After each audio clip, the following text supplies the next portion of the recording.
Atharva sir நீங்க mic sir, இந்த story director உங்ககிட்ட சொல்லும் போது உங்களுக்கு என்ன தோணுச்சு? இப்போ இருக்க கரெக்ட்ல வந்து எல்லாமே நடந்துன்னு இருக்கு.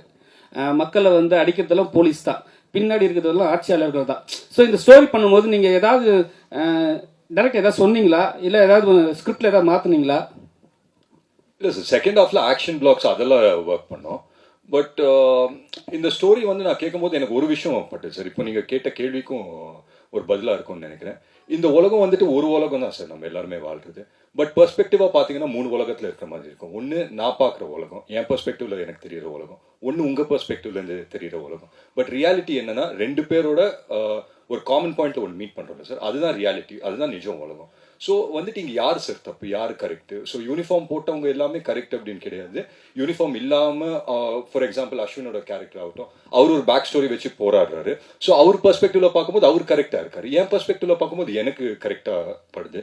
ஸோ நீங்கள் ஓவராலாக பார்த்தீங்கன்னா யாருமே இங்கே சரி, யாருமே தப்பு கிடையாது சார். சூழ்நிலை, அந்த சூழ்நிலைக்கு நாங்கள் எடுக்கிற முடிவு இல்லை அந்த சூழ்நிலைக்கு கொடுக்குற ரியாக்ஷன்ஸ் தான்.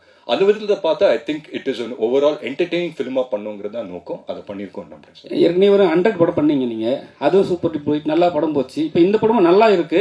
ஆனால் சில எங்களுக்கு வந்து மாற்று கருத்துக்கள் என்னன்னா, அந்த கேரக்டர் நீங்க பண்ணி நீங்க மாத்திருக்கலாமோன்னு சொல்லிட்டு எங்களுக்கு ஒரு விஷயம் நாங்க பாக்குறோம், எங்க விஷயம் நாங்க பாக்குறோம். சரி, நான் பாக்குறேன், ஓகேங்களா? அது மாற்றத்தை எவ்வளவு இருக்குமா?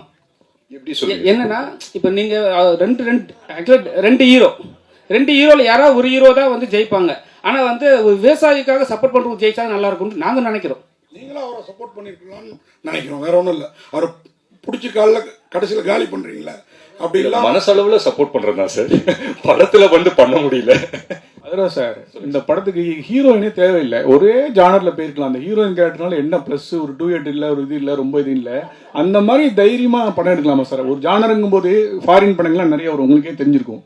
அப்படி அந்த மாதிரி நீங்க வந்து தைரியமா எடுப்பீங்களா? இல்லை சார், கண்டிப்பாக எடுக்கலாம் சார். ஏன்னா இன்னைக்கு இருக்கிற காலகட்டத்தில் ஐ திங்க் எவ்ரி இயர் வந்து சினிமா மாறிக்கிட்டே இருக்கு சார். போன வருஷம் நம்ம பார்த்த சினிமா இன்னைக்கு கிடையாது, இன்னைக்கு வந்து திருப்பி மாறிடுச்சு. அண்ட் நம்ம எக்ஸ்போஜரே பார்த்துக்கோங்களேன், நெட்ஃப்ளிக்ஸில் வந்து நிறைய கண்டென்ட் எக்ஸ்போஸ் ஆகிறோம், இல்லை ஓடிடி பிளாட்ஃபார்ம்ஸ், நிறைய பிளாட்ஃபார்ம்ஸில் எக்கச்சக்க கண்டென்ட் வருது. பட் தியேட்டர்களில் போகும்போது மியூசிக் அதெல்லாம் தேவைப்படுது சார். ஸோ நம்ம 2.5 hours நம்ம ஒரு படம் பண்ணுறோம்னா இதுதான் நம்மளோட ரூட்ஸ் இல்லை சார். அஃப்கோர்ஸ் நாங்கள் வந்துட்டு ஹாலிவுட் படத்தை பார்த்து ஆஹா ஓஹோ அப்படின்னு சொல்லலாமே தவிர, அதே மாதிரி இங்கே படம் எடுக்கிறதுக்கு அவங்க இருக்காங்களே சார். இங்கே வந்துட்டு நம்ம ரூட்ஸ்க்கு தகுந்தாப்புல ஒரு படம் எடுக்கலாமே அப்படின்னா, அண்ட் நம்மளோட ரூட்ஸ் என்ன சார்? மியூசிக் நமக்கு தேவை. அண்ட் மியூசிக் இல்லாமல் ஒன்றுமே கிடையாது இல்லை சார். இந்தியாவை பொறுத்த வரைக்கும், இல்லை இந்தியன் சினிமாவை பொறுத்த வரைக்கும் music is a must. So அதுதாங்க.